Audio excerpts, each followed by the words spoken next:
I think we can get started.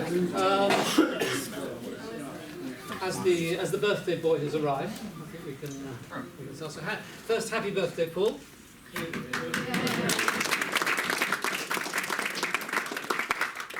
Which is actually today. It really is today. When do we sing? Sorry? When do we sing? Whenever you feel like it. Maybe at the end we'll have a little happy birthday if we're still all talking to each other then.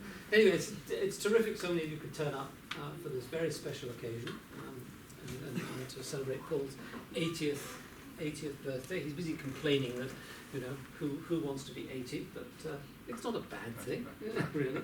Anyway, so firstly, one very quick formal thing is we're recording this for posterity, so just notifying you if you don't want to, you won't be in the film unless you come and sort of dance in front here, but if just in case you say something, it will be good. But it's not going anywhere, it's just going to Pamela Smith's archives, like many things. So, we're here to celebrate a very special man. It's very difficult to know how to describe Paul in many ways. I mean, he is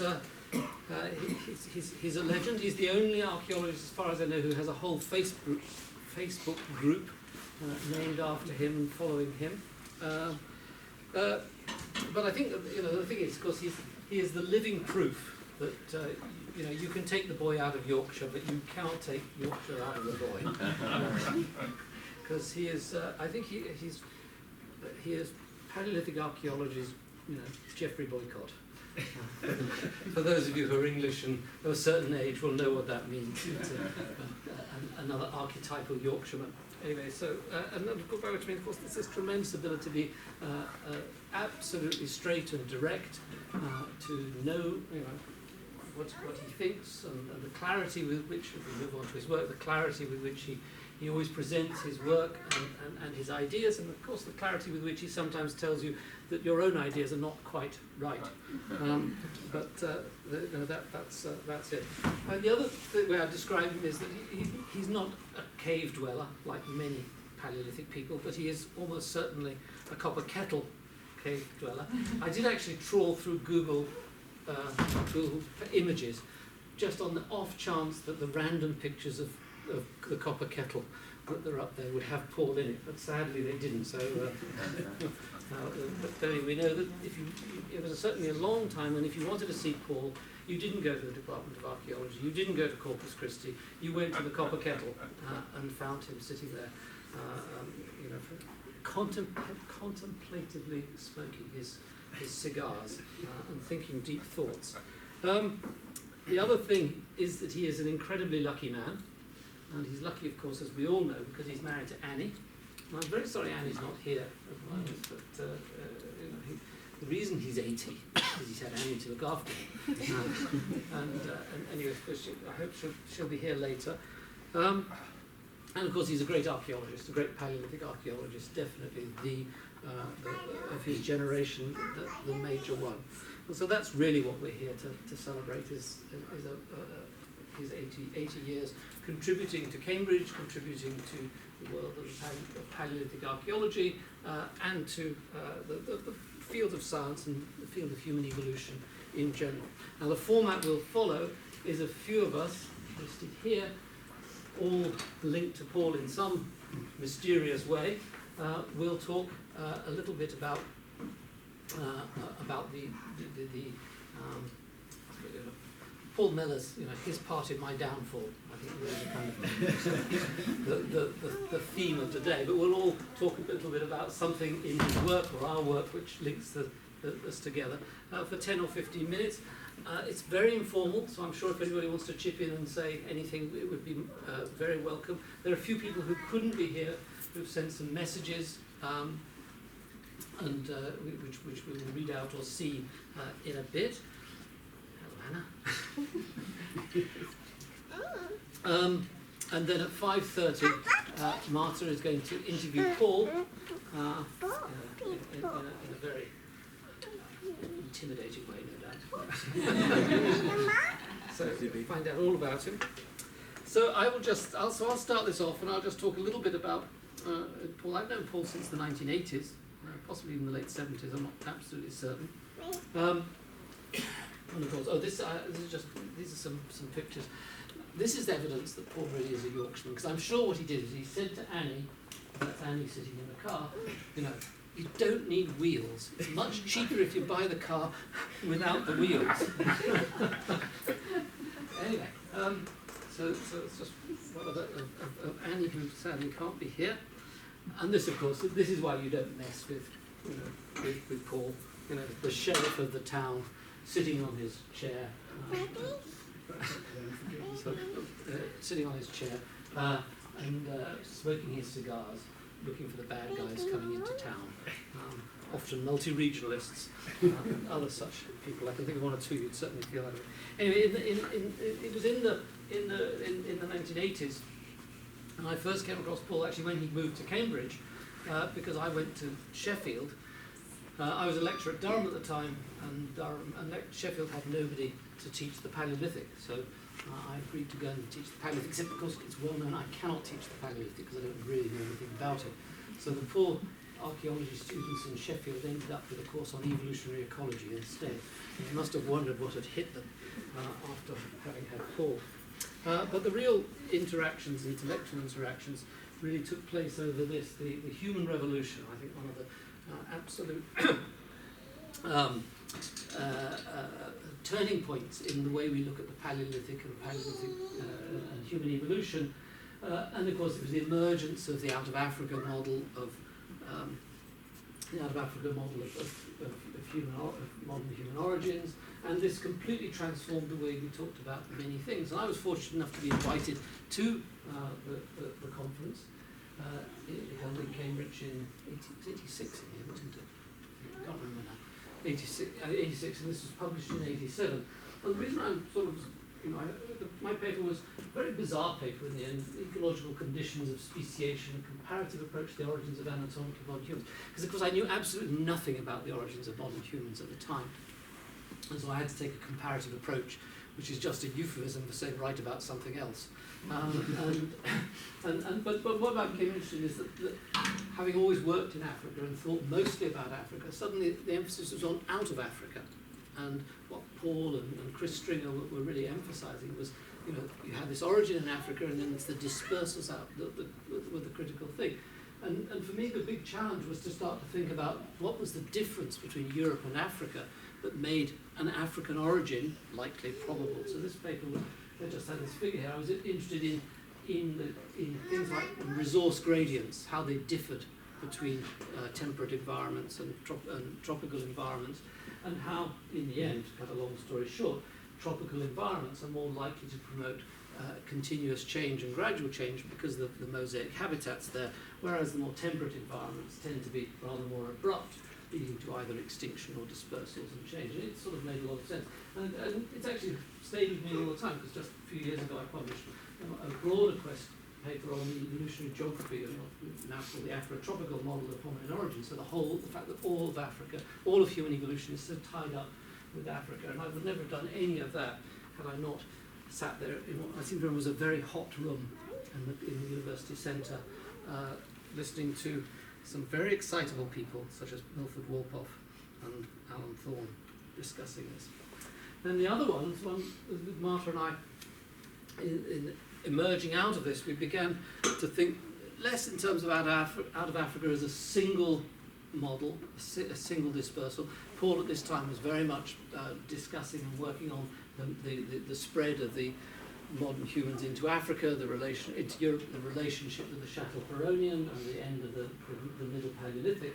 And we, again, taking a more African perspective, came up with this absolutely bizarre idea that actually the core of the problem was the Mode 3 technologies, and that these are the Middle Stone Age, the prepared core technologies, which of course shared by Neanderthals and modern humans, and we took a different perspective. And I'm not really going to go into it. All I remember is that we sent this paper to Paul before we published it, and there was a long, long wait. And Martha and I became very nervous because we heard nothing from Paul. We thought, he's not going to like it. And eventually, there was it wasn't email in those days, a message, Paul saying, come and see me. And this was like being summoned to the headmaster's office. So Martha and I went, very nervously along, and there was this manuscript. I thought I had it somewhere. I couldn't find it. I was looking for it today. There was this manuscript absolutely covered in red ink, or at least metaphorical red ink, even if it wasn't real red ink. And Paul, who liked the maps in the paper, it was full of maps and things, but was less keen on the trees. And then he very kindly, he wasn't convinced by our argument, but he very kindly took us through all the data of which we were unaware, and very much of the European material. And then, although I don't think he agreed, I don't know if he still doesn't, I'm sure he still doesn't agree with the paper, but anyway, he told us all the ways in which we could improve it. And that, I think, says an awful lot about, the approach Paul is that for him, the evidence is what matters. It's the evidence, and everybody gets a chance to look at the evidence, and they will interpret and explain it. But in the end, we're all it's a shared problem, which we're all trying to solve in the best ways we can. And that was very much the approach that he took with us. Since those 1980s days, he and I were colleagues for many years. He was in archaeology, I was in biological anthropology. We saw the merger coming years ago, because he and I used to chat all the time about how much we had in common. And it was always it was tremendously enjoyable to work with Paul for many years as a colleague, to get to know him and Annie, and to have many, many discussions about human evolution. And of course, eventually Paul started to think about what was going on in Africa. And that, of course, for us Africanists, that was terrifying, because he was somebody who really was going to get to grips with the data. But that is another story. I'll just leave you this with a picture from which Pamela sent yesterday. Do you know which one is Paul? I didn't when I saw it. You didn't? No, I said, I could identify all the others, but I said, who is this chap in the middle? Yeah, the only one I know, this is Glyn Isaac. Yeah. Yeah, that's Glyn. I know he looks taller there. And I don't know who else, I can look up, because I don't know who else there is in that. William Shawcross, Warwick Bray, the others, I don't know, they've disappeared into the mist.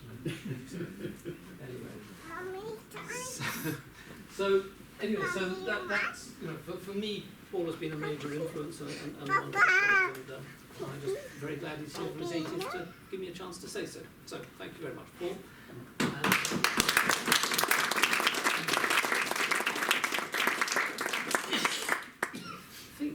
was just going to say, I didn't write down the order. Everyone knows it. I think it's Graham. I was last. I think you said that was email. Yes. I think I was first. You were first. I was very pleased to see. I knew one of you was starting and one of you was finishing. I couldn't remember. Right, I've got the list. Colin next. Colin next. Is that correct? Yes, that's absolutely correct.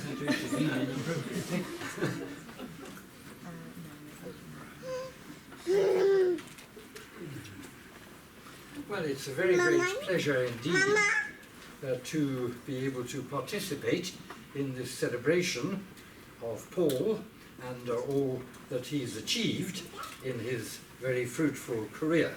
Of course, I'm no Paleolithic archaeologist, so I'm not able to contribute very much, but I have known Paul well since he joined the department in Sheffield in 1970, I think it was. We were well enough acquainted before that. We were contemporaries in Cambridge, but as undergraduates or as research students, but I don't think we knew each other very well at that time. I don't quite know why. Perhaps because I came late to archaeology. I did natural sciences first, so I didn't do part one.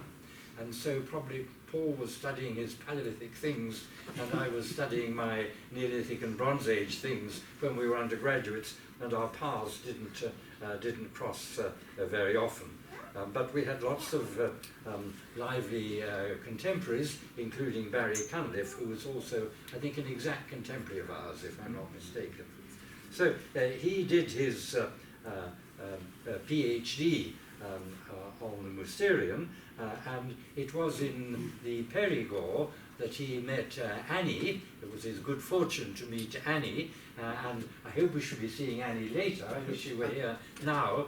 She is a good influence. She's a good influence on Paul, but a good influence on many others, and she's also a wonderful cook, as I can testify from good experience. And of course, one of the most notable things about Paul is he is a person of great thoroughness. He has a good eye for a backed blade and a good eye for a denticulate scraper, and he is a great authority on those things. So I want to talk about my own experiences, and I went to Sheffield in 1965, and it was in Sheffield that we organised the conference that I really want to refer to, which was published in the volume, the edited volume, The Explanation of Culture Change, and it was a great experience in many ways. And one of the nice things about it that we were able to invite a number of distinguished persons from overseas, including Francois Borde, which was very relevant, but also including Louis Binford.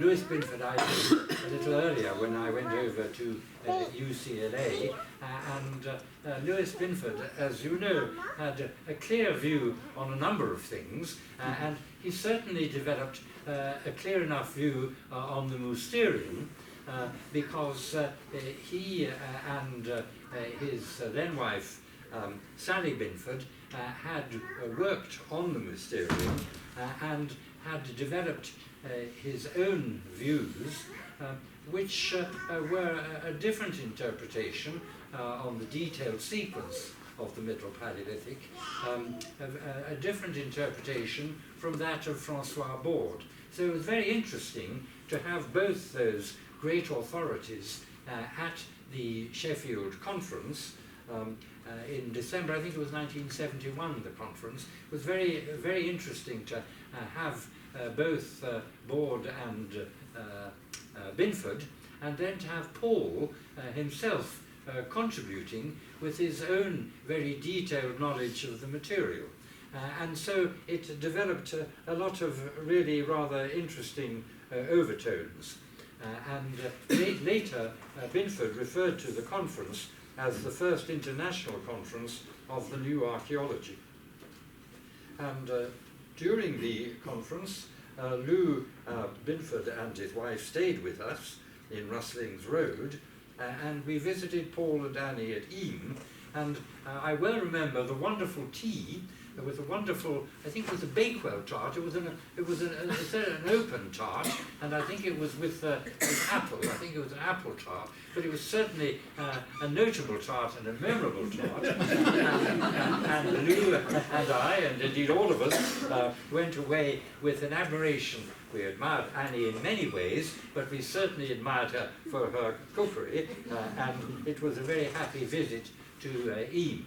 And of course, in Eam, Paul had already begun, Paul and Annie had begun their collection of wonderful wooden oak furniture, and I think it was Eam that Goldstone's, the antiquity shop, was established, and it was there that Paul and Annie introduced Jane and myself to the wonders of English 17th, 18th, 19th century oak furniture, and we've followed him in collecting one or two very handsome pieces. Well, it was at that conference that there were a number of confrontations, and they were really quite lively. Perhaps the most lively was the confrontation between Louis Binford and Sir Edmund Leach, who didn't get on at all well, and certainly didn't reach any harmonious conclusion. But I think the interactions between Francois Borde and Lou Binford, who got on very well together, and with Paul, who also got on very well with both of those, I think those were very interesting and make a very useful publication. So in a sense, Paul was the adjudicator in that discussion, and his contribution was entitled the character of the middle upper Paleolithic transition in southwest France. I should probably be, we have here, this is Paul on the left, as you see, and that's Professor Hopper, the redoubtable professor in the Department of Ancient History, as it then was, and there's Andrew Fleming, and there's Platt Phillips. And somewhere in that lineup, although not visible in that image, is Graham Barker. I don't know if he'll appear in a later. How do I? Is this the thing to move it on with? It should. It should be. John Collis on one side. Is that the thing? It's this way. The one that- Good. Press that one, the one. Thank you very much. That was the final publication of the conference. And there is Lou, at the time he was participating in the conference, and I think Lou and Paul got on very well, and Lou certainly listened very seriously when Paul was commenting on the Mousterian, which was essentially also the subject of Lou's own contribution. And there is Edmund Leach,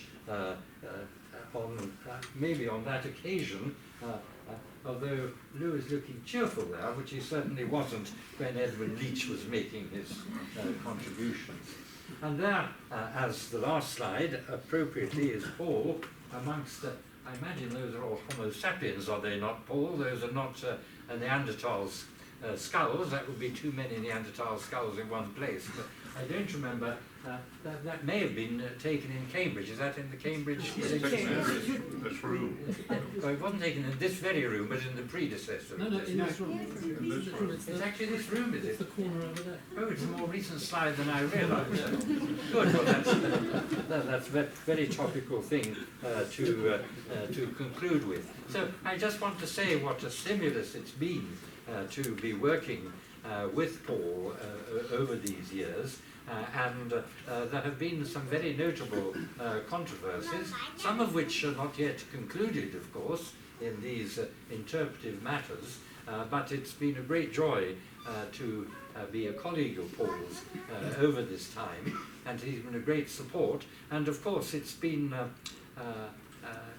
wonderful thing to have a real detailed specialist, well-focused specialist in the Paleolithic working with us over these years in Sheffield, and then we ended up together in Cambridge a few years later.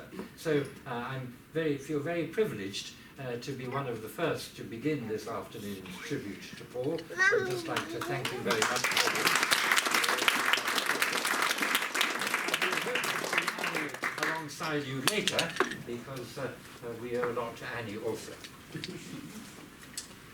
Thank you very much, Colin. I think I can add that. Am I right in thinking that your year was this annus mirabilis of Barry Cunliffe, Colin Renfrew, Paul Mellars, and somebody else? Charles Hyam. Charles Hyam. Charles Hyam, and one more. Oh, Yeah. so His name I forgot. He didn't. What's his name? Gavin Brown. I think that's right. Yes. I think that's right, isn't it, Paul? That's right. Yes. But he didn't continue in archaeology in the end, did he? Although I think he may have got the best marks. I think he got the best marks of all of us. yeah, I see. So, well, it must have been quite a year. So if there are any undergraduates here today, you know, the aspiration to think that in what is it, 60 years later, you know, they're surrounded by knights of the realm and peers of the realm, and these people who just thought were difficult students. Anyway, so thank you very much. I think Laura's next. Laura is next.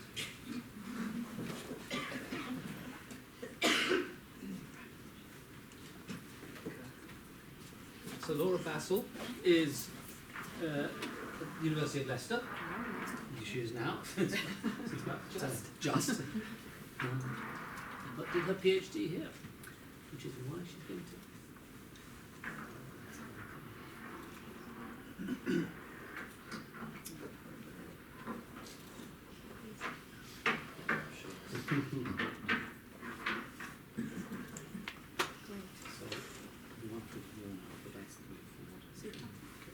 always good to know the way forward. Great. Okay. Well, firstly, thanks to Rob and Marta for the opportunity to speak on this occasion. So, like all good stories, it's best to begin at the beginning. And I first met Paul in 1998 when I come hot foot back from a British Institute in Eastern Africa graduate attachment. And it's almost 21 years to the day when I started my master's and was receiving my first instruction, and those are the notes from it, on the 30th of the 10th, 98, in the Chateau Perron in St Paul's, just over in the archaeology department there.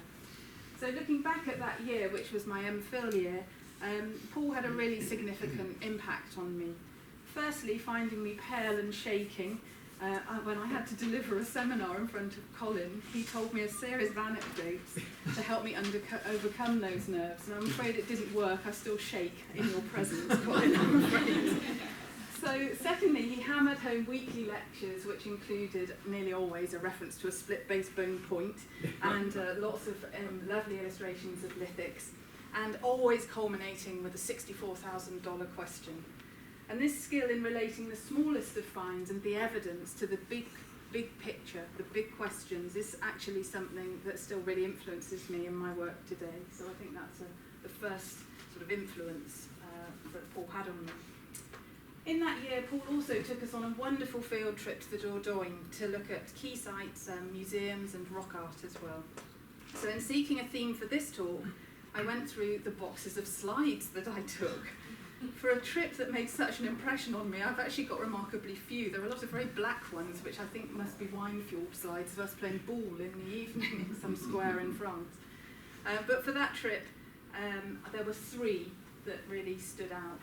So the first is this, which is just a funny little shot. I have no idea where it is, but you can see I'm in a cave with Anne Connor there. And this is actually a theme that has continued throughout my career, so I'm still working on caves even now. The second was this visit to the Abri Plateau. Little did I know on that trip that only 10 years later I'd be working with Tom and the late Roger Jacoby on many of the sites that Paul had taught us about, redating many of those sites. So that was a wonderful opportunity. But it was great to have actually visited the sites as part of my master's. And the third picture is Paul taking a little light lunchtime refreshment. So during my time at Cambridge, one of the things that Paul did very frequently was, and very generously, was invite me to high table, often to meet various dignitaries of the Paleolithic and the Mesolithic who would pass through from time to time. And though I didn't realise it then, this was actually a really, really valuable experience. It really helped build my confidence. It helped me realise that my opinion counted too, and it certainly allowed me to develop an appreciation for wine and port. He also introduced me to the late Peter Woodman, who has been an absolutely marvellous support in the last 6 years I've spent in Queen's Belfast, who was a brilliant collaborator and supporter, and unfortunately didn't live to see this project we ran just recently down at Peritus Cove. So after my master's, I was actually going to leave academia. At the time, arts students' grants were less than science students for a PhD, and the master's had stretched me to the limit. Paul actually hauled me in at one point in my master's because he saw my grades were slipping and made me give up my waitressing job, which I'd taken on, so thank you for that, Paul. He also let me know before it was public knowledge that in case it influences your decision, Laura, the stipend for the arts students for their PhD was going to be made equivalent to the science students for the year I would start a PhD. So that did influence my decision, and it basically meant that I stayed on to do one. Now, my PhD was a fairly long chapter, and I don't have much time left, so I'm going to summarise just a few key points that when I think about that period come back. My memory involved some fairly robust discussions with Paul, and 4 key pieces of advice that stick in my mind I still use regularly. The first is work out what the big question is. The second is your opinion counts, but make sure you can back it up with the archaeology. The third, and I use this nearly daily, if you want something, don't send an email or a letter. Ring the person and have a chat. It's much harder for them to say no. You can't keep firing off letters. That was after one of our robust conversations. Now, I don't know about some of you, but since I started supervising students myself, I find myself incredulous at some of the emails they send me, and I find myself muttering things like, oh my goodness, the youth of today, I'd never have been so disrespectful, and I'd never have sent an email or a letter like that. And then yesterday I opened my PhD file, and this is what I found. So you've got to bear in mind at this point email wasn't regularly in use, and I'd often write letters to Paul. I'd write him typed letters, handwritten letters in various different coloured inks. And this is one of the very first from my PhD, which I reread now through the eyes of a supervisor, which filled me with utter horror. So I begin. Dear Paul, these are the principal recurring problems and questions I've been having. I know you don't agree with most of this, so I've been trying to make it more coherent and shorter for you. How very nice of me. I then launched into a tirade about modernity, bearing in mind this was sent to a man who'd written books and papers with titles like that. If I'm not looking at the origins of modern humans, then what am I looking at? It's not possible to look at modern human origins in Africa because there is not a single point at which we became modern. Modern human defies definition. And I went on for paragraphs in this vein. Poor guy. I then got to this, which really cracked me up. I don't know about lithic analysis. I don't want to spend weeks trapped in museums measuring bits of rock that I haven't been looked at for generations. I wouldn't mind doing some of this, but how useful would only a small amount be? It seems very time-consuming. Guess what I ended up doing? Okay, so it wasn't just this letter. There were several more along these lines. So, Paul, I am really sorry for sending you letters like this. I can't imagine how I'd react if my students sent me letters like that. So my final slide is to say thank you, Paul, for persevering with me, and for being broad-minded enough to continue supervising me even when I was disagreeing with you constantly. Thank you for the many valuable experiences you gave me while I was here at Cambridge and the support you've given me since I left.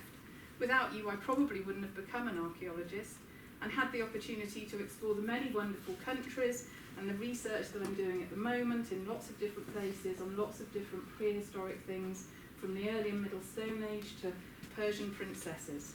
And of course, happy birthday.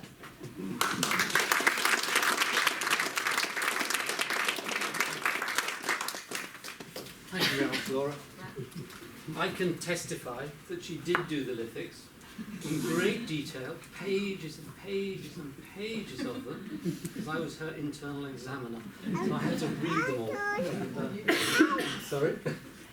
It was Clive Gamble and myself. But anyway, thank you very much. That was wonderful. I must say, I miss letters. You had to think before you wrote them. Now, Philip.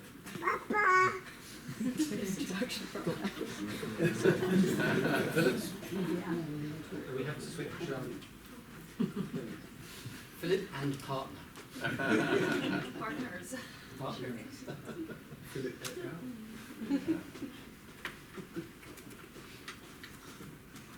So if you don't know, Philip Next is often described as the new Paul Mellars, because like many people in Cambridge, when they replace somebody who's been here for many, many years, everybody is so used to, Paul was the Paleolithic, and poor old Philip came along, and it was introduced. This is, he's the new Paul Mellars. So, he's no longer, he's now Philip Next. He was my choice, I could never He said he was the only candidate you were frightened of.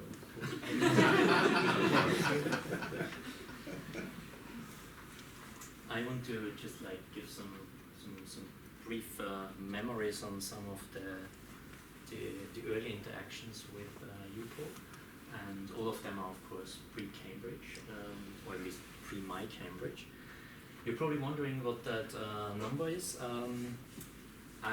Today I've known Paul for exactly 4,849 days, which equals about 13 years, 3 months, and 12 days. We met the first time in Chanzac at an excavation in southwestern France, run by my then PhD supervisor, Sharon McFerron, Marie Soresse, Jacques Schubert, and Jean-Jacques Gueblin, and although I looked through about, I think, 5,000 images from the Max Planck server to find some kind of photographic evidence of Paul visiting and the two of us, but that I was not lucky. Anyway, I remember very well that I was sitting during your visit on the side of the excavation trench, studying lithics coming out of the excavation, and you were sitting beside me and smoking a cigar, and we had conversations about split base ballpoints, the origination, and we talked a lot about Willendorf, because I just at that time received my first leaky grant to start excavations there. So that of course led to one of your famous visits to excavations all over the world, including of course at Willendorf back in late August 2006. Main players in there, focusing of course on our early origination. And yeah, we had we discussed a lot the stratigraphy at the site, and also this was the first excavation that I was running myself. I'm still stuck with the open air sites. And we also had some kind of extended lunch in the local restaurant with a wonderful apricot cake. And as it happened, during the same day that you were visiting us, Austrian National TV came to make a report about the site, and of course they wanted to interview you. And while I was going through all the images that we have from the first year of Willendorf, I also found an interesting movie which was aired on the 28th of September after the excavations finished. And as this kind of movie is of course in German, and I don't want to show the whole movie here, I just selected a kind of like short episode which yeah, is funny because it shows you various people. Wir sind der Meinung, dass wir hier mit etwa 38.000 Jahren vor heute die ersten anatomisch modernen Menschen fassen können. Das sind einer der ersten Belege für anatomisch moderne Menschen in mehr oder weniger Mitteleuropa. Für diesen Nachweis arbeiten die Archäologen mit äußerster Präzision. Ganze Sedimentblöcke werden geborgen und später unter dem Mikroskop untersucht. Die Lage von hunderten Holzkohlestücken wird genau vermessen, deren Alter kann mit Hilfe der Kernphysik im Labor genau bestimmt werden. Die Funde von Willendorf beweisen aber, dass der moderne Mensch schon am Beginn der letzten Eiszeit in der Wachau gelebt hat, also 10.000 Jahre vor der Kremser Steinzeitfamilie. Eine Sensation, die Archäologen aus der ganzen Welt nach Willendorf lockt. I think the site is so important that I've made a special visit from Cambridge. Diese Grabung ist so wichtig, dass ich extra von Cambridge hierher gekommen bin, um das zu sehen. Ich sehe auch, dass hier mit exzellenter Qualität gearbeitet wird. Ich bin sehr beeindruckt. Superb. I'm very impressed.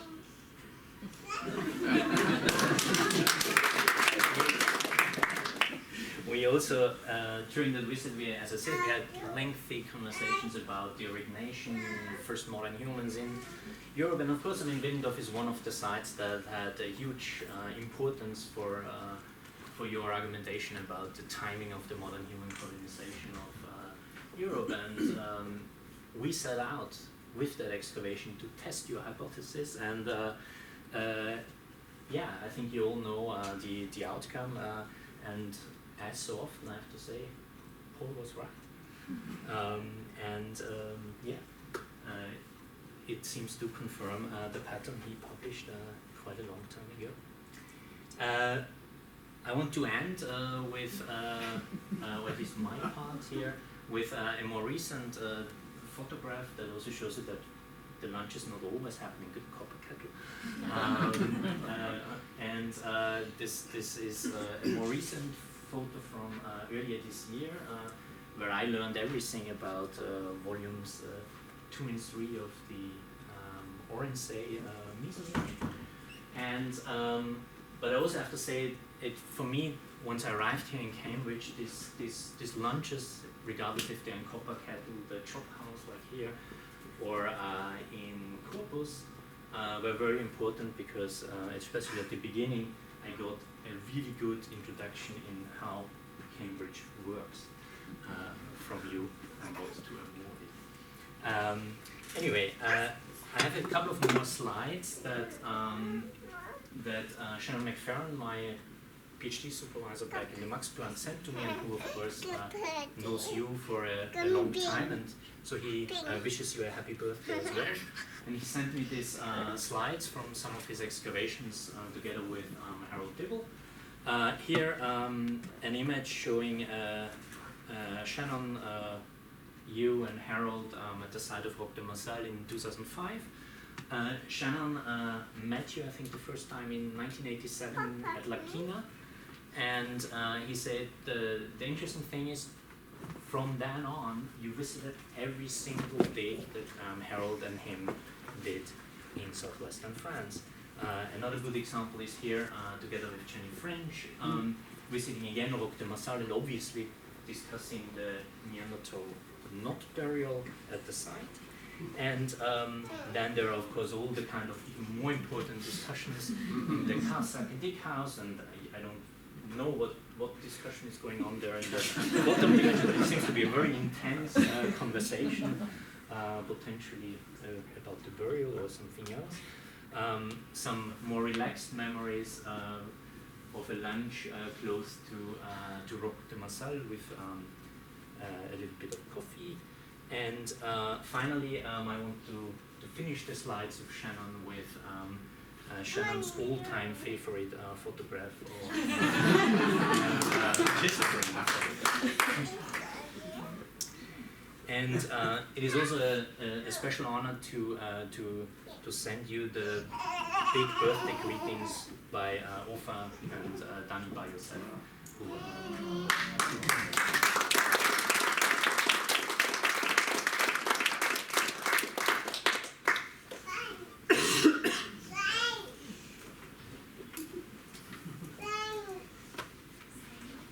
very much. That's fabulous. I think probably we could have filled this whole thing with pictures of Paul having lunch with famous archaeologists. And Martin and I must have somewhere. Do you remember that lunch in Barcelona with Richard Klein? It went on for hours, I have to say. Do you remember? Remember lunch with Richard Klein in Barcelona? Very well. Very well. It was a tremendous meal. I seem to have ended up with I think I was mugged by a group of Romanian gypsies. Yes. There was a mugging, I remember. Anyway, thank you very much, Philip. So now, John, I think.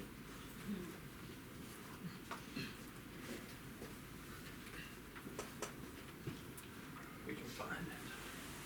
I'm not very good with things.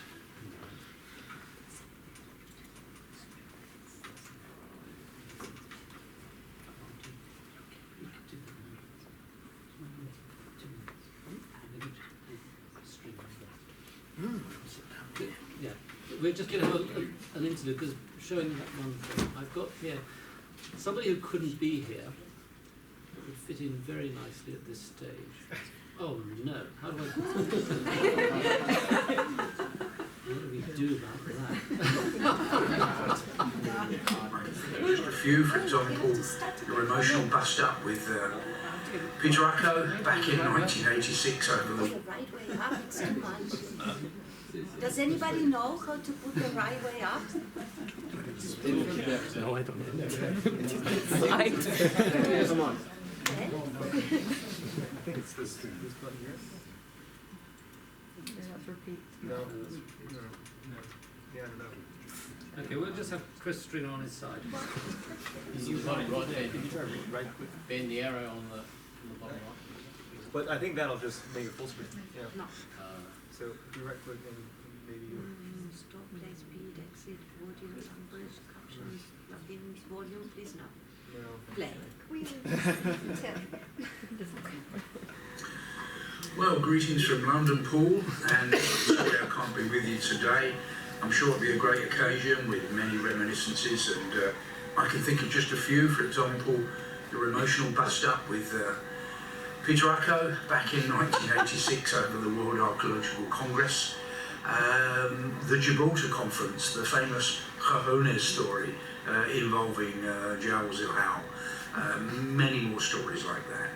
And I wanted also to thank you for involving me in a lot of the work, and obviously 3 important conferences. So there was the Cambridge Conference in 2007, there was this Royal Society Conference in 1992, and of course, most importantly of all, the Human Revolution meeting back in 1987. So this one in particular was a great event, very complicated to organise. I've got a file full of papers and letters about the complexity of organising it, the politics behind it. I'm sure you've got an even bigger file. But I'm so pleased that you involved me in it, because this conference really was a game changer in the story of human evolution. So thanks for that. And just to say that I hope to catch up with you soon. I'll be in Cambridge on November the 6th, and I hope to see you then. So all the best, Paul. All the best for today.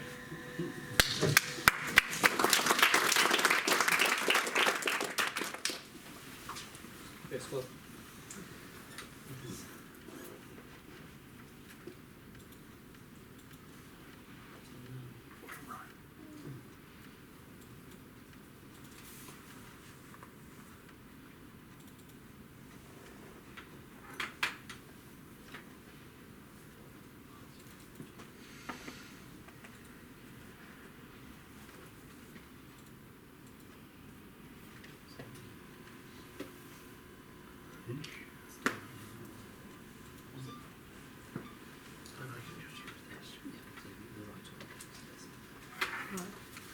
Yes, so. Right. It's Right. cut the corners off. Never mind. It says the Paul Mellars 80th.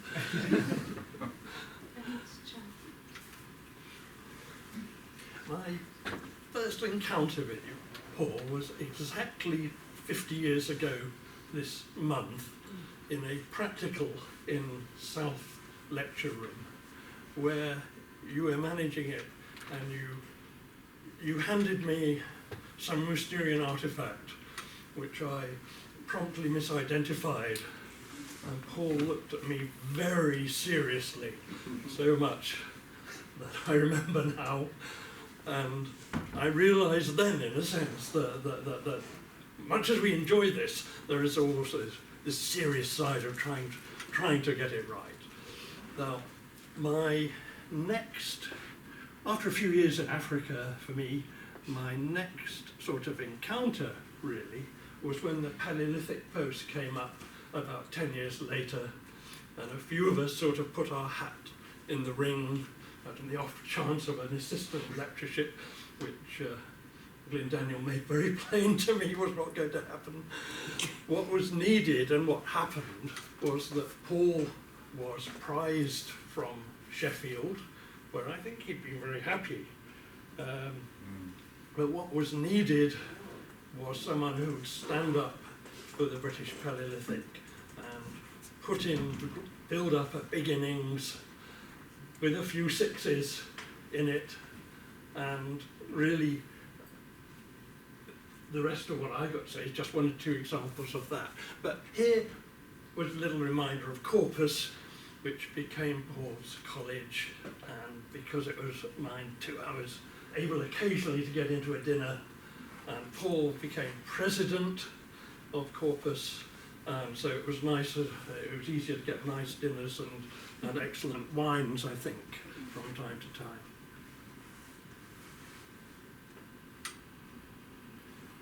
Then I want to mention the early days of the Accelerator project in Oxford, and should mention Teddy Hall and Robert Hedges and those interactions, and Colin's role too, very important. And I can remember Colin saying,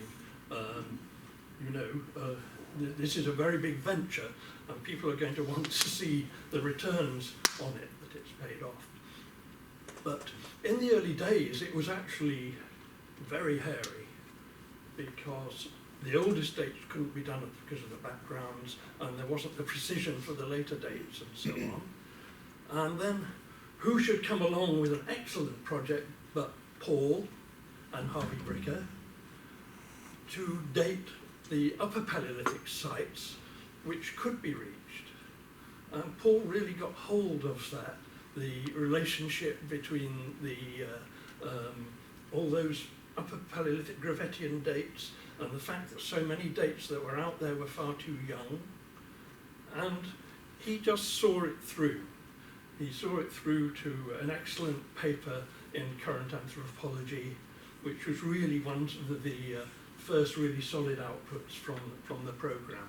So that's something that I remember very clearly. Then, of course, these great volumes that we keep seeing and hearing, 1987, I was just an observer. I'm very surprised that Harold Dibble actually piled into my ideas about hand axes.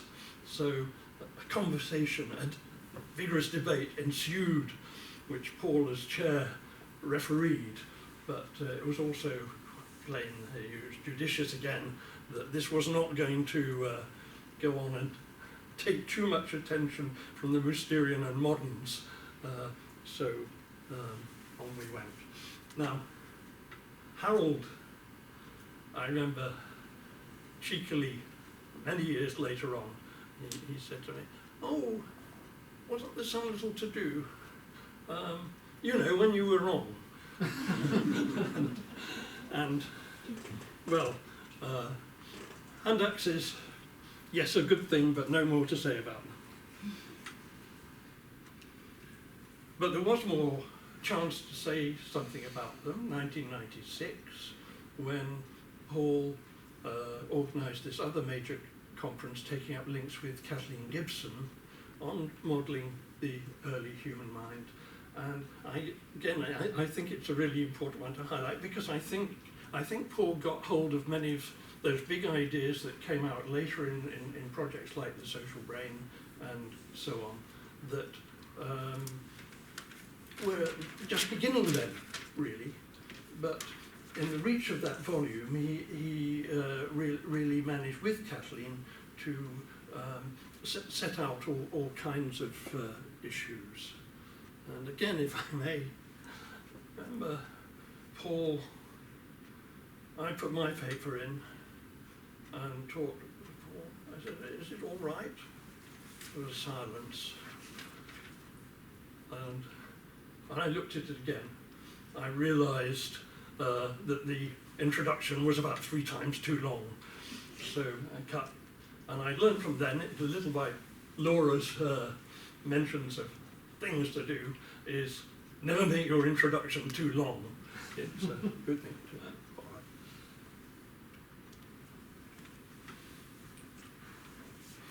I think after that, just occasionally, I remember Paul, we examined theses, and when Paul was sort of put out to grass at the back of the little pavilion of Corpus down Sidgwick Avenue, I remember Viva, and I think you had a big cigar, and I think we drank something delicious. I'm sure that's how I remember it anyway. This big book that you wrote at that time, I think is well worth a mention now, because it will certainly pass its 25th birthday and still be completely valid and useful. It was the first big behavioural survey of the Neanderthals in all respects. And mention, if you look at George Orwell's The Road to Wigan Pier, the Wigan Pier's only actually mentioned once, and it had been demolished. But I'm not sure how many times you mention the legacy in the volume, no more. But it certainly has not been demolished, because in a way I think it's amazing that before the new genetics, that really explained so much more about the Neanderthals to it, it seemed that you were already making the right call, and that sort of legacy. Now we know there's a little Neanderthal legacy in each of us, but all the same, I wanted to pick out was that before the new genetics, you already had it that the Neanderthals are different, though very like us. So we now know that we have a little bit of them in us, but I think you had it that they remain honestly different, not to be dressed up as us.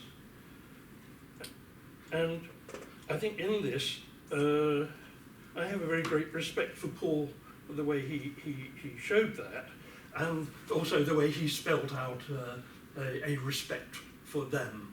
So, great stuff. Happy birthday, Paul.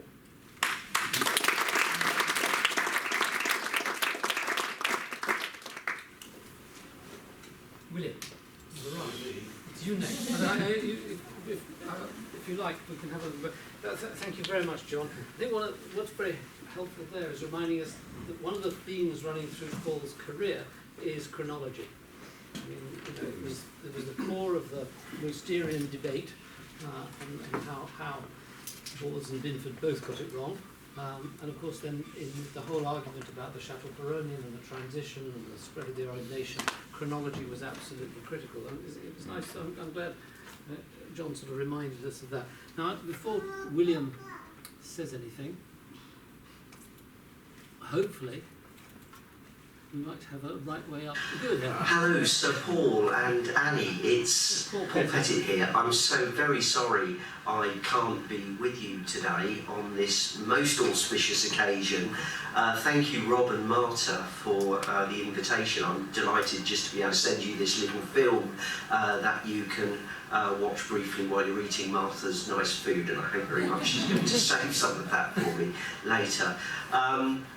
It's your 80th birthday, Sir Paul, and I'm delighted to take this opportunity to say how important you were in my intellectual upbringing and how important you continue to be to me today. It was in fact a certain human revolution by Paul Mellars and Chris Stringer that made me decide not to focus on Neolithic and Bronze Age archaeology and in fact become a Paleolithic archaeologist all the way back in the early 90s. And I remember turning up at Cambridge, a very nervous and then long-haired and brown-haired student, to meet you for the first time at Corpus Christi, when you took me on the first of many lunches at that lovely college. I remember having to hold the cup of coffee after lunch with two hands because I was so nervous meeting the great Paul Mellars.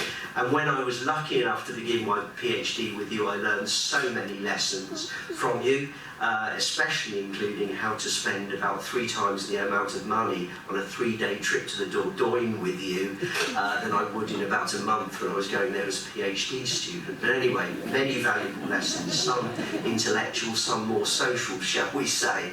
And one thing that came out, of course, during my first year in Cambridge was Paul Mellars, the Neanderthal Legacy. Plug, still available at all good bookshops, ladies and gentlemen, which again was equally instrumental in influencing the way I think about prehistory in general, particularly the Neanderthals. It's not just me, Mark White, William Davis, Nathan Schlanger, Brian Boyd, and a host of others before and since have, of course, all been Mellars-ized and all remain extremely fond of you to this day.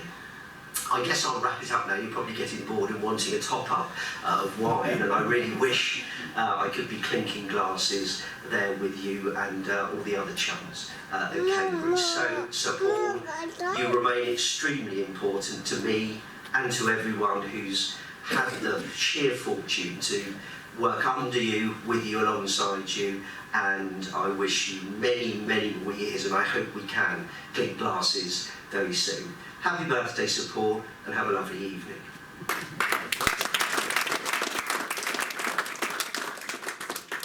What a lovely message. What worries me is if health and safety ever see this film, all this discussion about how much eating and drinking goes on. Now, Willie, do you have a... I don't have a PowerPoint. Excellent.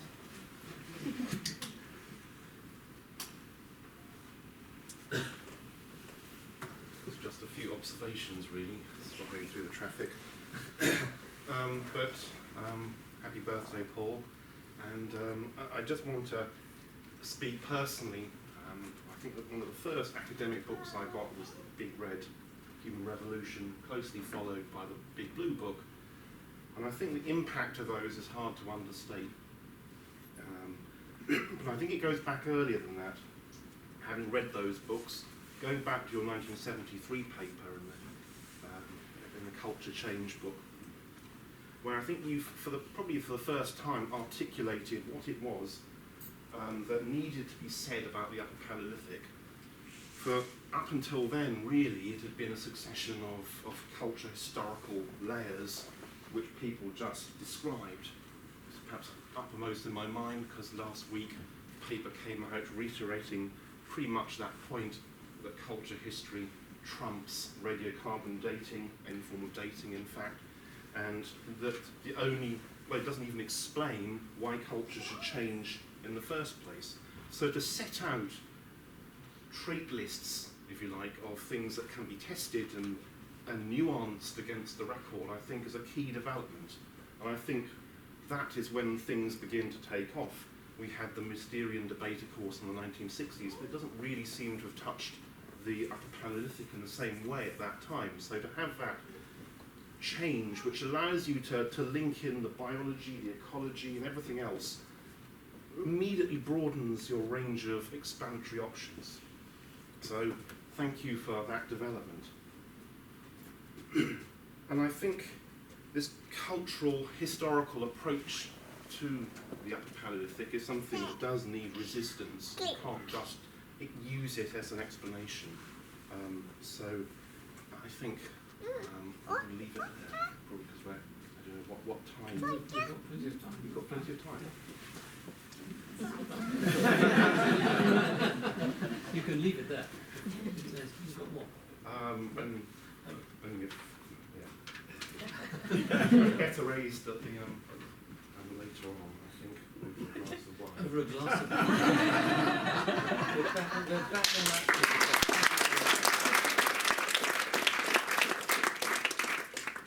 So the last of the pre-arranged speakers is Graham.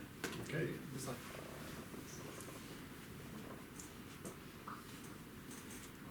Frantically, as Paul, as Rod knows, doing a lecture all day on the new archaeology, which I have to deliver tomorrow. So these are my thoughts equally. Not entirely well biking furiously down from St John's to here. I was thinking on and off during the day. I actually met Annie first. I changed from classics to archaeology in Cambridge in 1967 as a result of meeting Colin Renfrew, who was a JRF at the time and just moving up to Sheffield,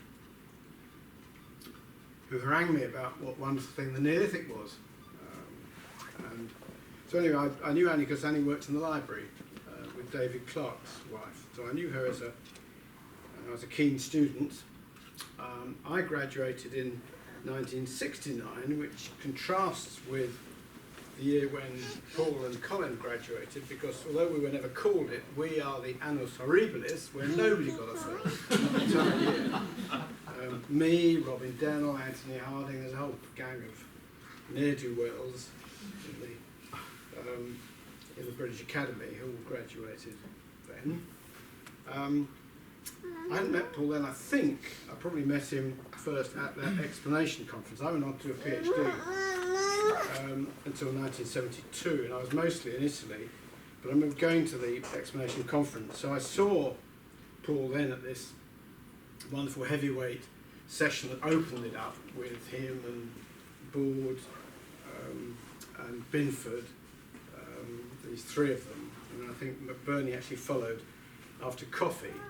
In fact, that was my other main memory. For months we were told we couldn't use the technician to have any slides made for that conference because Dr. McBurney was busy getting his slides made for his presentation. And he stood up after the coffee break and said, I seem to have forgotten my slides. Anyway, 1972 is when I started as a lecturer in Sheffield. And I'd been there about 3 days, and there was a knock on my door, and there was Dr. Mellars saying, come for lunch. There was some Chinese restaurant that was doing a special deal, probably for 7 and 6pence or something, I don't know what it was. Anyway, we went down for this lengthy, splendid lunch down in the centre of town. He's one of a long succession of Volvos. And we drove back up, halfway up to the university, past the main police station, West Bar, and he pulled up on the opposite side of the road on double yellow lines and said, stay here, I won't be long. And he marched into the police station. And I sat there quaking. Anyway, he came up very breezily and drove me up to, we went back up to work. And it transpired that, as it's been said, Paul lived out in Derbyshire, in this the plague village, so plague village Aim. And he'd been driving up kind of urban throughway, main Grindelford Road, out of town. One of these things where you couldn't park after 4:30. And according to him, if I remember, according to him, it was like 4:31 or something. And he was in a chemist getting some prescription. And in came a South Yorkshire motorbike policeman, completely covered in lead and sand, and started on something like, what makes you think you're bloody different from the rest of the world? And this was not the line to take with Dr. Mellars. And Dr. Mellars had seized on this and complained and pushed and complained and pushed. And he'd gone into the West Park police station to receive a formal apology from the head of South Yorkshire Police. And that was my introduction to Paul. Now, the man who let me off was the chief constable. He said, we understand, because I'd written it on, Sheffield University, notepaper, and put Dr. Paul Mellars underneath it. So, we understand you medical men sometimes need to correct. So that's it. And I suppose we learned certain things from that about this, focus and determination and don't take no for an answer. All the things we've heard before. Clarity of purpose. And we were great colleagues through the 70s. And my other memory. Well, I've had many memories, but the other key thing I remember, Oronsay was a hugely important project, and I'll come to that, but I do remember one blistering hot day in July in the car park of the department, and Paul was loading up the department transit to drive it up, and I very rarely heard Paul swear. Anyway, he stuck his head out of the window. I was in the car park too, so waved at him. He wound the window down and said, this is the last time I'm doing any effing field work. And actually, he did, of course, because he went on to do that fantastic work after, I would say, at Star Car. But of course, the art of that was he brought Star Car down here, a great huge section of peat, which was brought back down here, where it could be excavated with due access to all the places we've seen pictures of in Cambridge. Oronsay was really important. I think we haven't talked about it here most of it on this Paleolithic work, but Paul's contribution to the Mesolithic are profound. And that site, again, taking us, in a very Paul-like way, taking a small island and screwing it as hard as possible, and not taking no from an answer when he wanted to know, what were the seasons of occupation there, and all those questions. And it's gone on being more and more important. I was hearing tales of it the other night because Liz Whittle's here, who was worked on the excavations there, and it was a real eye-opener in terms of one of the insights into that Mesolithic period and the complexity of their lives and how it linked up into pictures of seasonality and mobility. And I've used it in things like the Prehistoric Farming in Europe book and much later in the Agricultural Revolution book in terms of when I was talking about the nature of these societies and why we had to rethink transitions from hunting to farming and relationships and so on because of what we were beginning to learn about the Mesolithic across Europe, and that was one of the key case studies. We didn't have much contact, I think, through the 1990s. I don't know where or when. I know he was president of the Prehistoric Society because I remember Paul Pettit was involved then in one of the roles. But I took over, I think, as president of the Prehistoric Society. And at some time, I do remember, we were having some conversation about what I was doing and whether it was Libyan Romans or the earlier people in Jordan, or whether it's when I was saying I was thinking of going off and doing rainforest. I do remember Paul saying you've got to be careful about spreading it, doing too many different things in different places. And obviously my career has been a very different one of following crazy sort of interests in many ways. But since 2000 is when I started at the Near Caves. I think I went there originally with focus on the transition to farming aspect because it got me into this whole human revolution thing, and that followed then to the Halfater in Libya in 2007, and now it's Shanidar since 2014, which is this Neanderthal modern human site. So I've had reason now to go back to that other great aspect of Paul's life, which is this whole Paul's academic life, the whole human revolution aspect. And again, I mean, my career has been very, very different from Paul's in terms of, say, wandering in different regions and different periods of the past. And in my moments that I do my teeth looking at myself, I think sometimes it might be more sensible if I'd been more focused. But I do think actually the lessons I really took from working with Paul, I think at least I've tried to take into my field project, which is, whilst you are encouraging lots of different people, as Paul has done, to, and all the careers I think, that he's stimulated, as we've heard, but at the same time, so trying to keep in field projects that very, very broad church, but also trying to keep some sense of purpose and clarity, intellectual clarity and purpose about what one was trying to achieve in these projects.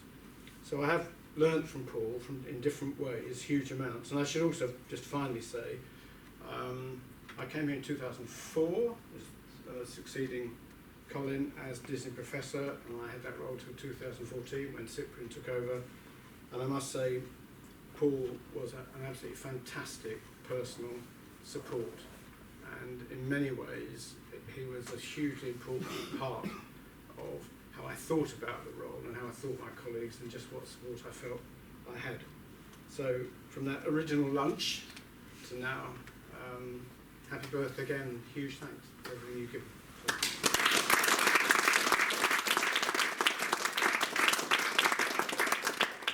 Thank you very much, Graham. So for younger people here, we have to realise that when my generation, Graham's generation get together, it doesn't take very long before somebody imitates Charles McBurney. A very distinctive way of speaking. Okay, that's the end of the people we've invited to come along. I've got two other messages here of people who couldn't come. One is from Jim Sackett, who is who I know is a very good friend of yours from the 60s, way back when, both starting their career. Paul and I have known one another since 1961, when he came to Abri Pato at the time. I was finishing up my dissertation work in the Les Aisies Museum. I believe I gave him my greatcoat in exchange for his help. I think we want to know more about that one. It gets worse. And in brackets, Nick David, another one of this crowd. Nick David had earlier taken off with my rubber boots. Obviously, Cambridge doesn't have a very good reputation for honesty. Evenings, Paul and I would dine at the Hôtel du Centre and explain to each other everything to be known about archaeology. a delightful and rewarding memory.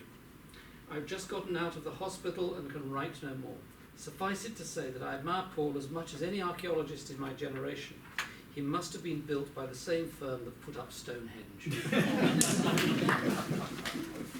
So that's from Jim Sackett. And this one's from Clive Gamble, who also was sad he couldn't be here today. My first introduction to the Upper Paleolithic Revolution came when Paul, before he moved to Sheffield, was brought in to lecture to a small class of Cambridge undergraduates. This was welcome relief from the flint typology of the innumerable layers in La Ferracie that came from Charles McBurney, and the prehistory of humans as red deer that we learned from Eric Higgs. The Paleolithic, it seemed, involved a choice between extremes, and Paul's all-too-short guest appearance showed there was a middle way with interesting questions. There was also the great benefit that Annie was on hand in the Haddon Library to explain to a befuddled first year how to find a book, advice I have never forgotten. A few years later, Paul was the external examiner for my PhD thesis, very Higgsian in tone, which was redeemed in his eyes by my brief excursion into the German evidence for that same momentous change. The Paleolithic has been such a delight to research and debate for the last 30 years due to Paul's clarity concerning what was important and what needed to be sorted out. I don't expect him to agree with this paper, this is about, to agree with him for a moment with Clive, but it certainly it couldn't have been, his career couldn't have been without either him or Annie.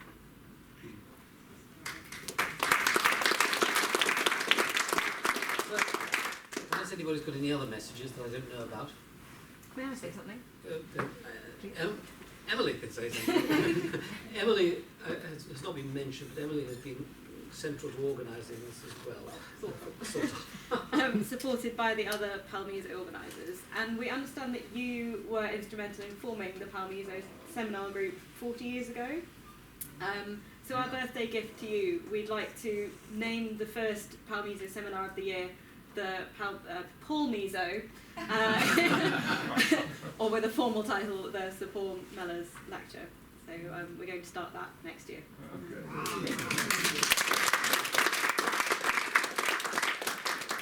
Oh, that's wonderful. Any more surprises?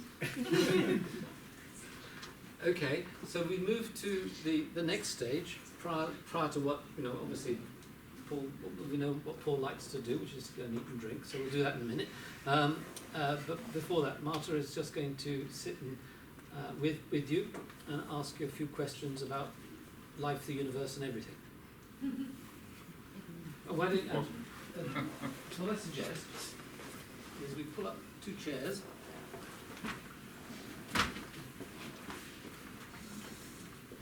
Here and here. Do your stick.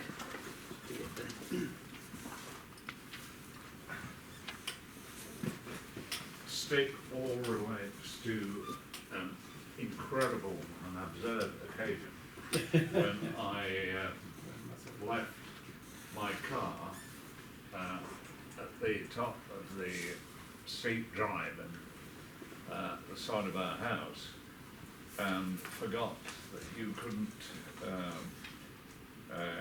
keep modern cars stationary on the handbrake alone, which I'd always been taught to do and been doing for the previous 40 years.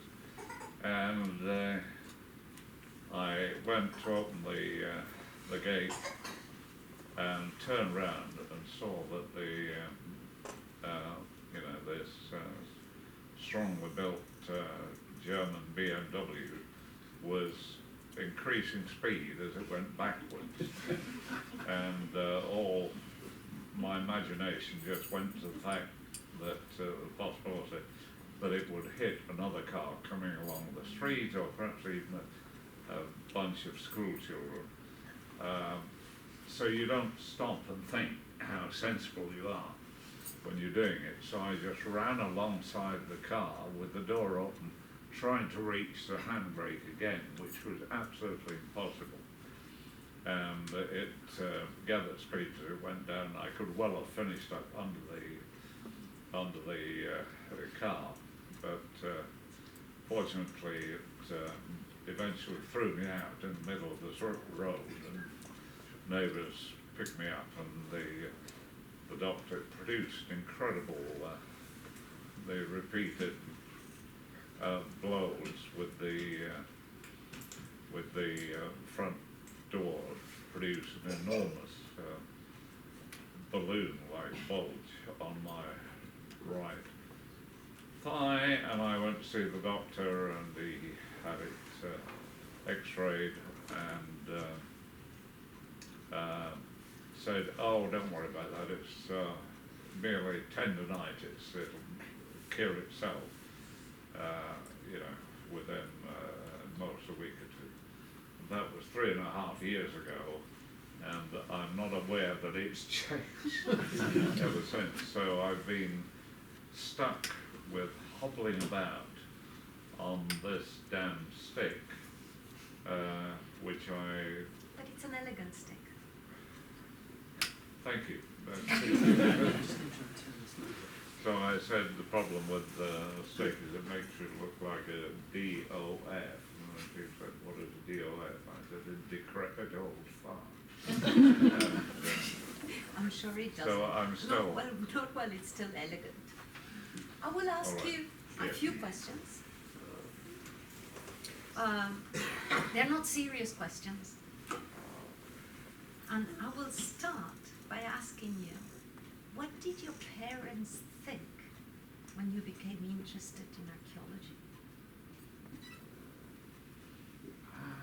They just took it in their stride. And it all started actually when my father had an allotment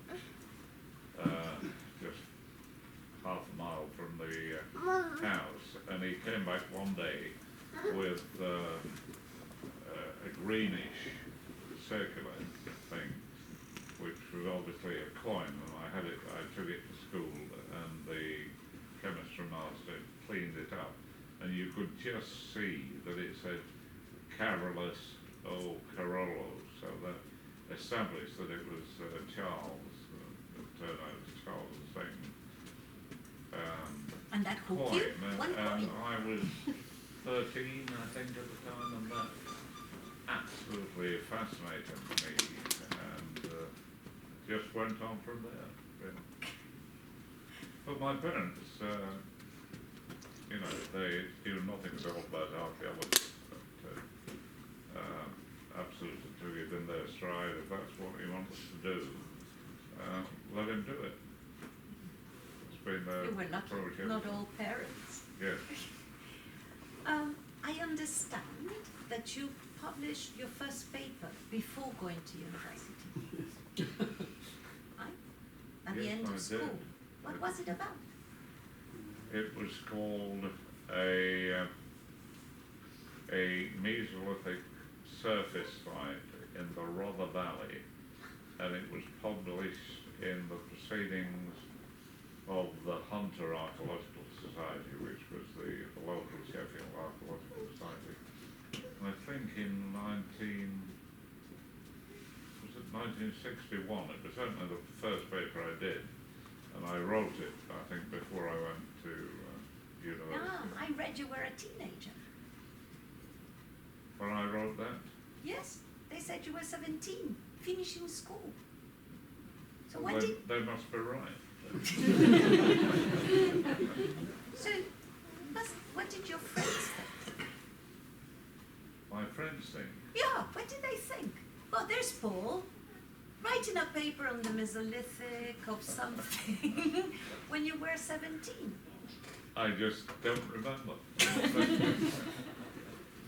You know, one excuse about being 80 is that if your memory is not quite as good as it was 50 years ago, it's there's an excuse for it. Absolutely. I understand that then you went off to study engineering. Didn't you go to university to study engineering first? I went to London. UCL. Yeah. So,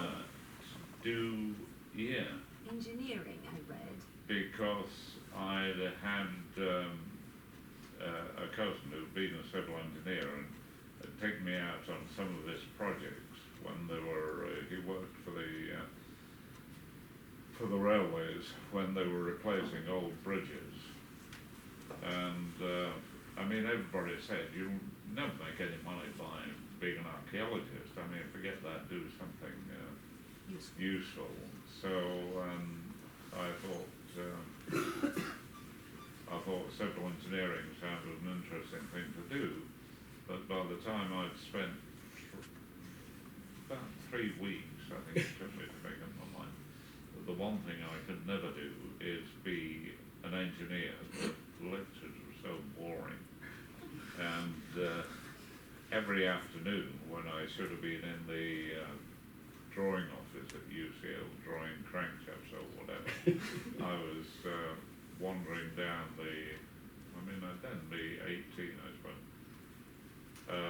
wandering down the Charing Cross Road, going in all the old bookshops, and eventually I looked at this stack of archaeological books that I'd bought and thought, what in the name of God am I doing? So I resigned from civil engineering, and they offered me a place the following year in history, because you couldn't do archaeology then at the Institute of Archaeology. The ironical thing was that to get from my hall of residence to UCL, I had to walk past the newly built Institute of Archaeology. But they said, of course, we don't do anything for undergraduates here, only for postgraduates. Yeah. That wasn't an option. But then you came to Cambridge. And I read that you came to Cambridge in 1959, so you were teaching in between, and then you came to Cambridge. Tell us, how was it like when you arrived? You were at Fitzwilliam. Yes. Yes, and Fitzwilliam House. Yeah, Fitzwilliam House. And was it so life as an undergraduate then? Was it more a college life or a department? I mean, we all read about Colin joining after the part 1 and there being Charles Hyam and so on in this group. But was your life, the core of your social life, was it college or was it department? Well, for a start, it was in Fitzwilliam House, which, as many of you probably know, is a red brick, late Georgian building dead opposite Fitzwilliam Museum. And somehow, despite the small size of the college, they managed to pack in about the same input per year as most of the older colleges. But the only way they could do that, since they had no accommodation in the house itself, was to allocate everybody to, distant places. And I was sent to Blencoe Grove, which is opposite Holman College. And I used to cycle into lectures, but the amazing thing is that somehow they managed to accommodate me with one of a couple of widows who was called Miss Flint. One of the most extraordinary coincidences. So I have 3 more questions. One, there are a number of people who taught you. McBurney, Ray Inskip, then there was Graham Clark, there was Higgs around, and then you had this extraordinary peer group. Is there somebody in this Cambridge group that had a really big impact? Or was it really the discussions with Bod and Louis Binford, or like we saw your friends in the Ripato? Well, they came later, obviously, when I was doing my PhD and afterwards. But my great hero has always been, and I think still is, Graham Clark, who had two qualities of being the worst lecturer that anybody had ever seen in the department, but I believe the most brilliant mind. So I think a lot of the archaeology I've done has been immensely influenced by Graham Clark. And somebody else who was mentioned, Jim Sackett, and I'm delighted that he sent a note, because he's probably 10 years older than me, so he's no youngster.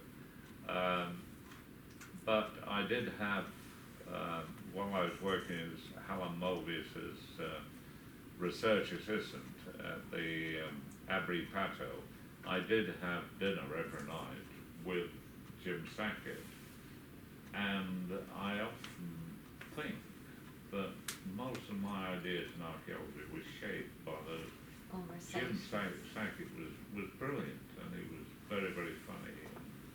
Oh, Yeah. Why never Africa? Sorry? Why never Africa? Why did I never... Want to work on anything African? Well, that's not quite true. Because one, the human origins has been massively African oriented. I mean, I've been to South Africa in particular and seen the famous sites of Blombos Cave and Father's River and so on. And most of my best papers really over the past, apart from the last 3 years when I've had some health problems, which are now, apart from the rocket speak, totally cleared up. I mean, I'm totally clear of being assured, I'm totally clear of cancer.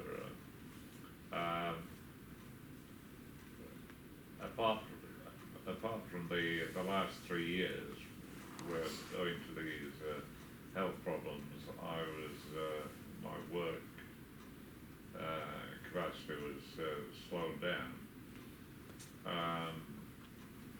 So that was actually my next question. Which is your best paper for you? Which do you consider, or your best publication?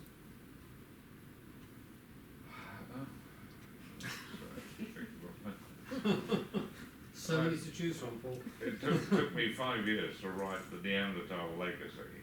Okay. And I put a tremendous amount of work into that.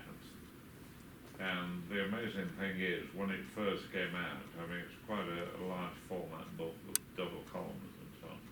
It was beautifully produced by Princeton University Press and sold in America for $100, which was translated, if you bought it in England, for £100. And amazingly, one of my students, Jenny French, who would love to have been here today, but as it happens, her husband, Don, has exactly the same birthday as I do, so she had to choose between having a slap of meal to mark his birthday and the kind of occasion we've had today.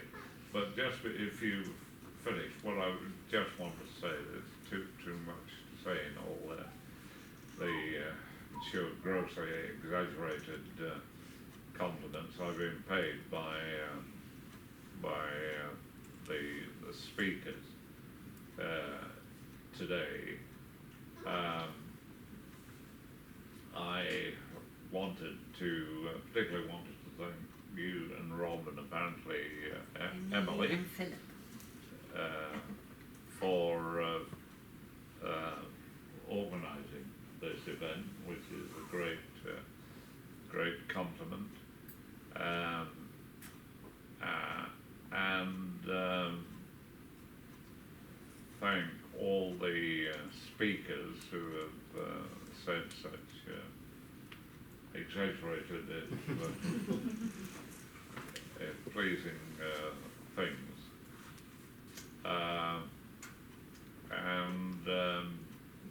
have some wine. I think we've finished on the food, don't we? The cigars have dropped out of the landscape. the picture, at least in public. But still the odd cigar working at the back of the garden in a converted gardener's work. I mean, it's actually been, the college was so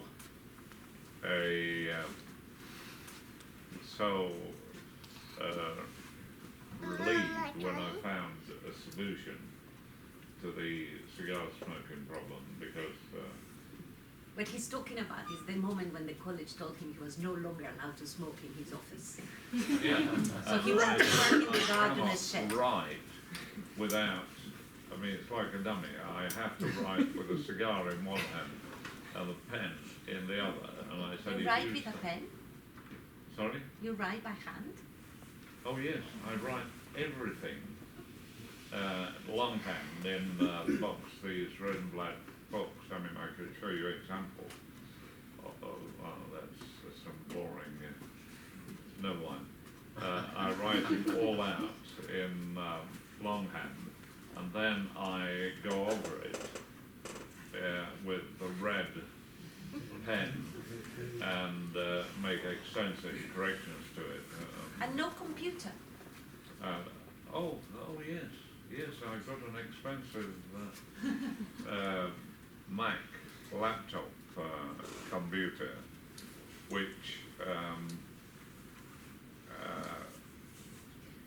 on which I can do, turn everything from the handwritten version into printed version. Then I look at it again and I take it more seriously, and then I make further corrections to the printed version. Often have it printed out another 2 times, and that's the way I have to do it.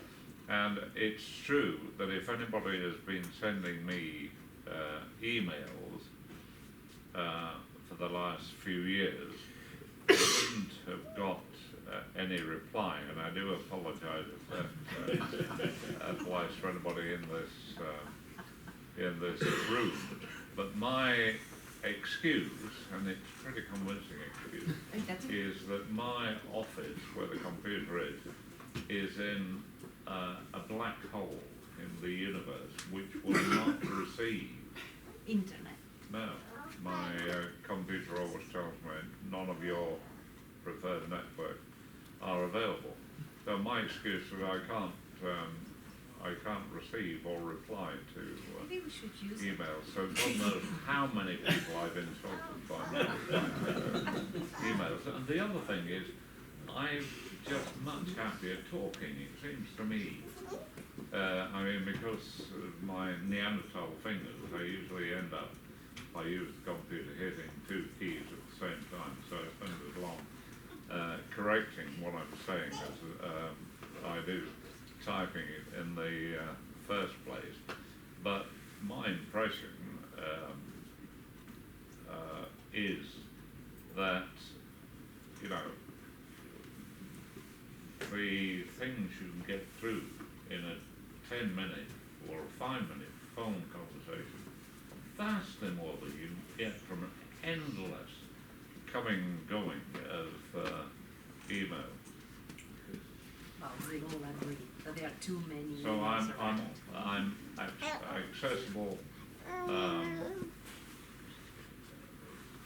virtually 24 hours a day on this very advanced computer that I think I bought for, well, I bought the first one for about £8.50, but I think if I got a smartphone or an iPhone or something at some enormous cost, I could probably could receive email. But and you could also do social media, no? Did you send tweets and things? I think, Paul, thank you very much, and I think we all want to wish you a happy birthday. And I think it's a special day, and we're pleased that you're here. We're sorry Annie hasn't been yet, but we'll see Well, her I'm so in a grateful bit. to you all for organising this, and to the people who've come and said such exaggeratedly complimentary things in their talks. So I'm immensely grateful to everybody, and to see a room pretty well full of people is great honour and compliment. Well, you deserve it. Otherwise, they wouldn't be here.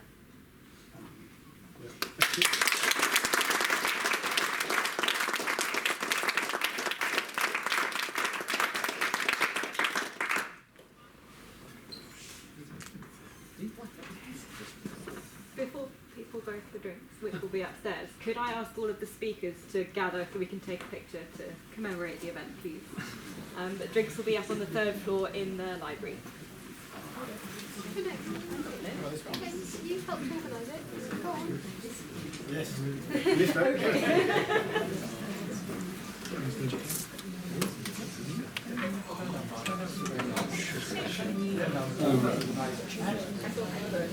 Anna, you're in it. She spoke. Sorry. You can now have your refreshments. You can now have your...